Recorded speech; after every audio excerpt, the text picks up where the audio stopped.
in a world exploited by darkness of sin. A world battened by abuses and immoralities. There is a saint who showed us the light of humility. The little flower of Camel.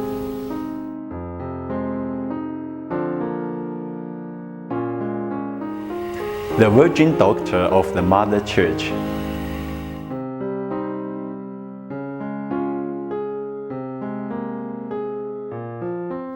Saint Therese of the Child Jesus.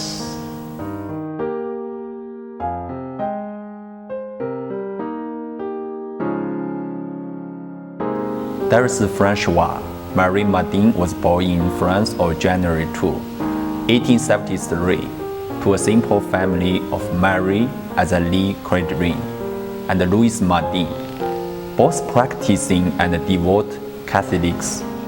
In October 1881, Louis enrolled Therese at Lisieux, Benedictine Abbey. She worked hard and loved catechism, history, and science. Because of her overall intelligence, the good nuns advanced the 80-year-old to classes for 14 years old. Therese fell seriously ill as the illness pursued its well course. It wrecked poor little Therese's body. She took fits of fever and trembling and suffered cruel hallucinations. None of the treatments helped. Then, on May 13, 1883, Therese turned her head to a statue of the Virgin near her bed and prayed for a cure.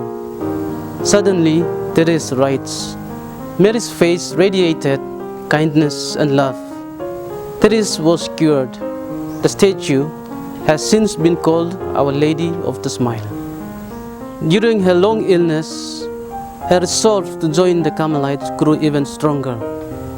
With unbelievable boldness, the 10-year-old stated, I was born for glory. She perceived her life's mission as one of salvation of souls. She reaffirmed and clarified her life's goals, knowing that she could not accomplish them without suffering. Desire is the innermost force that fuels her to go beyond her limitations for the love of God that she feels, to do her mission out of love. The desire to save souls, the desire to make ordinary things extraordinary, the desire to put love in even little ways.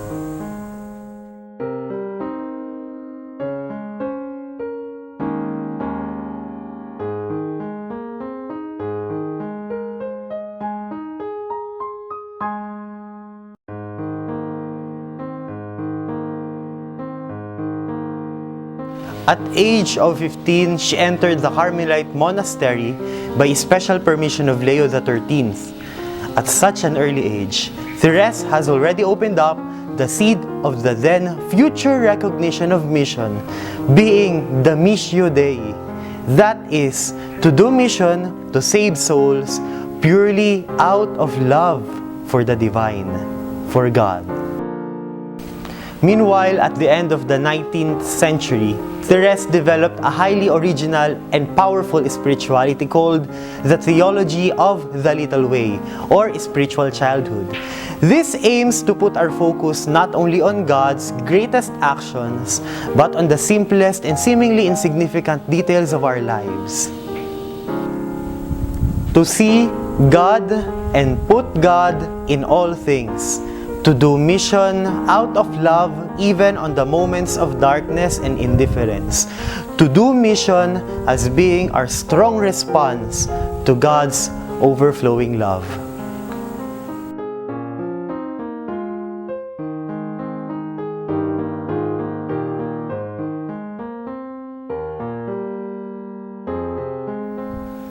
Saint Therese, the young patroness of missionaries and mission, who had never gone to outside mission, yet proclaimed as patroness of the mission by the Catholic Church. Being a contemplative Carmelite nun, she proved to herself that to be a great missionary is not about being always on the frontier and doing great missionary work like Saint Francis Xavier.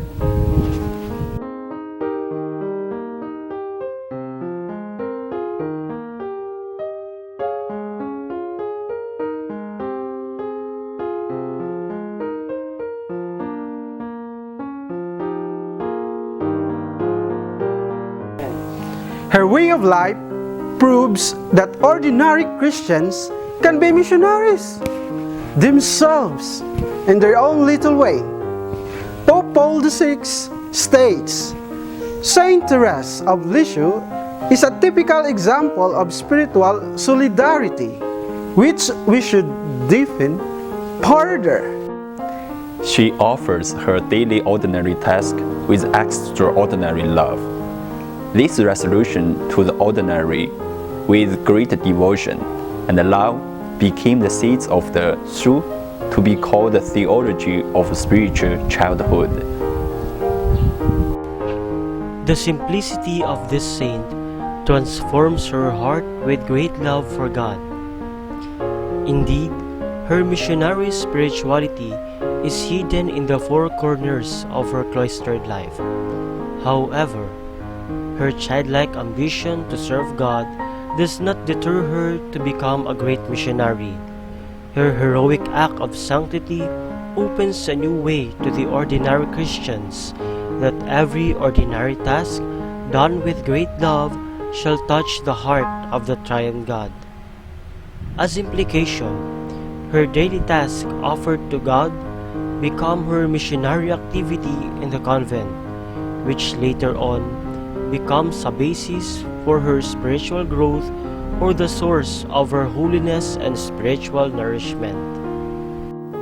The missionary spirituality and the examples which shown to us by Saint Therese are relevant and vital to the Church's mission today. Saint Therese's strong desire for mission makes her a true missionary. She aims through her prayers and letters to the missionaries to lead many souls to heaven. Her means of doing mission seems to be ordinary, but what makes them different is love. She puts love in everything that she does. As the Church continues to participate to the mission of the Trinity, the Church expects so much to all faithful, including those who live in the silence of their cloister through their contemplative prayers, to contribute enormously to the success of the missionary apostolate.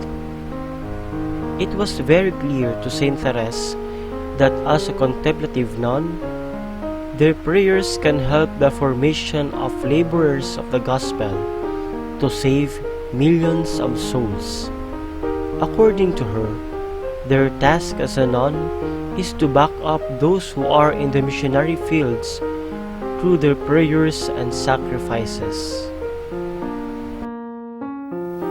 The missionary spirituality of Saint Therese and her love for the mission invites us to pray and to offer our sacrifices for our priests and missionaries, even in our own little way. The little way is indeed a simple approach to the spiritual life that seeks to do ordinary things with extraordinary love. Doing ordinary things with great love is a good definition of what we mean when we put love into action, amor en acción. Mission work might seem to be something out of the ordinary, but if we are to be successful missionaries, if we are to be missionary disciples, we need to learn that little way that Saint Therese taught us. For the work of a missionary is not about showing off, but showing up. The work of a missionary is not about colonization and domination, but rather encounter and accompaniment. The missionary not only gives, he receives, and he or she is evangelized as much as he or she evangelizes. From the poor, from those who have little, we can learn that material things or what we have is not as important as who we are. Saint Therese never left the Carmelite monastery. She never received a martyr's crown. But her little way reminds us that anyone can become a missionary saint. All of us are called to mission. What we must do is to strive for holiness in our everyday lives and put our trust in God. Through her little way, Saint Therese invites us to expect good things from the heart of God the Father and have the childlike trust and confidence in His merciful love. Saint Therese of the Child Jesus, patroness of mission, pray for us!